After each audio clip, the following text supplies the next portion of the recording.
Well, the resignation of the director of the CIA and one of America's most decorated military commanders, David Petraeus, has certainly dominated headlines as well as airtime in American press. But while his extramarital affair has been in the spotlight, the real cause for concern, it seems to be, are the ramifications for the country as a whole. Well, let's talk more about this with James Corbett. He's the editor of the Corbett Report and joins us live from Japan. Sir, thank you for being with us. Of course, decisions made by the CIA certainly resonate all across the globe. What are the implications of Petraeus' resignation, you think, for the U.S.? Well, it's a good question, and one that hasn't been asked enough in this scandal. If the old adage is true that nothing in politics happens by accident, then I think that's nowhere more true than it is when it comes to these political sex scandals, as we've seen over the years. For example, with the Deborah Jean Palfrey D.C. Madam case, where her client list was covered up by her murder or suicide, depending on which side of that debate you come down on, or Elliot Spitzer penning an editorial in the Washington Post and exposing the subprime mortgage crisis, and then being caught up in his own sex scandal literally just hours later after a leak of FBI wiretap information to the New York Times. So the question has to be why this scandal is emerging now. Why is it embroiling General Petraeus, and what information did he have that would potentially have been interesting to the people who would have been interested in bringing him down? And this actually, we can start to see some of the pieces of this puzzle emerging as it becomes clear now that there is the indication that he will not be testifying in upcoming congressional hearings into what happened in Benghazi in September. And because of that, some key information about what happened in Benghazi might not come to light, including some interesting information that just emerged in recently that, in fact, last month, General Petraeus' alleged mistress, this Broadwell, was going around giving speeches about how the CIA annex in Benghazi was being used as a secret prison, which is why it was attacked in September.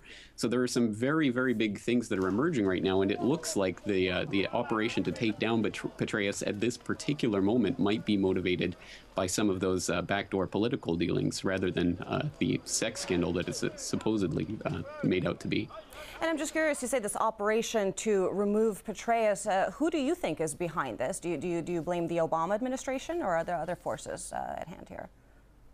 I think it would be too early to speculate on that, and again, it depends how the events play out to see whether or not there will be more information coming out on that. Again, it depends. For example, if he does end up testifying at the Benghazi hearings, it also depends, for example, who is ultimately selected to replace him. And there are some interesting characters in the running for that. John Brennan's name has been thrown around, and he was the CEO of a company called Analysis Inc. back in 2008, when one of the contractors, one of the people working for Analysis Inc. was a contractor for the State Department who accessed President Obama's passport records illegally, and then one of the key witnesses in that case ended up being murdered in cold blood in that case, who got covered up entirely. So there are some interesting connections around some of the people who may be slotted to replace Petraeus. Okay. Well, of course, Petraeus has made his name for the counterinsurgency strategy in both Iraq and Afghanistan, and I really want to focus on Afghanistan here because, of course, the war, even though it's supposed to be ramping up, is really not. We're seeing casualties all the time there. The situation on the ground is not getting better at all. I'm, in fact, flying there this evening myself. What do you think this scandal, will this scandal in any way affect the situation there, and are there any implications for Afghanistan? I don't think there are any immediate ramifications for this because of Petraeus' role as CIA director for the last year and a half. I think that sort of overshadowed his role there in Afghanistan. But certainly the question of what's going to happen in 2014, whether the ISAF will pull out of Afghanistan as scheduled or not, is still very much up in the air.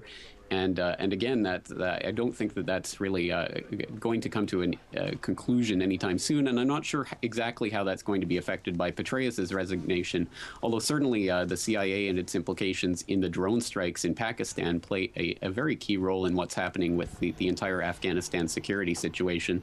So we'll see if a change in leadership at CIA provokes any change whatsoever in the CIA drone strikes. And of course, Petraeus was credited with expanding the drone strike program in Yemen as well.